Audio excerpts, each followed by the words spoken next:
अंतरहीन जो प्राणी फिरगंत जन पुरुष दूसरा गर्भ सत्संग का पुरुष गुरगंत तो हीना जड़ा नुगरा पुरुष है ਉਹਦਾ ਜਨਮ ਤਿਕਾਰ ਜੋ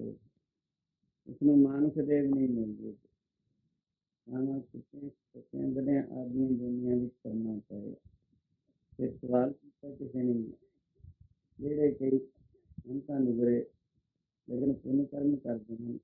ਇਸਦੀ ਕਾਨੂੰਨ ਹੈ ਕਰਮ ਦਾ ਫਲ ਮਿਲਣਾ ਉਹਦੇ ਦੁਨੀਆਂ ਵਿੱਚ ਜਿਹੜੇ ਚਲੇ ਗਏ ਪੁੰਨ ਕਰਮਾਂ ਦਾ ਫਲ ਕਿੱਧਰ ਜਾਏਗਾ ਪੁੰਨ ਕਰਮਾਂ ਦਾ ਫਲ ਸੁਖ ਹੈ ਪਾਪ ਕਰਮਾਂ ਦਾ ਫਲ ਦੁੱਖ ਨਹੀਂ ਹੈ ਇਸ ਕਰਕੇ ਉਹ ਕਿੱਧਰ ਜਾਣਗੇ ਪੁੰਨ ਕਰਮ ਹੋਰ ਦੁਨੀਆਂ ਦੀ ਕਰਨ ਦਾ ਫਲ ਸੁਖ ਭੁਗਤ ਲੈਣਗੇ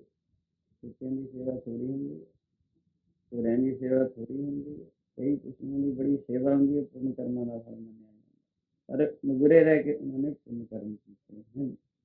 ਹਨ ਤਾਂ ਜਿਹੜੀ ਗਤੀ ਹੈ ਮੁਕਤ ਹੈ ਉਹ ਤਾਂ ਗੁਰੂ ਬਿਨਾਂ ਹੁੰਦੀ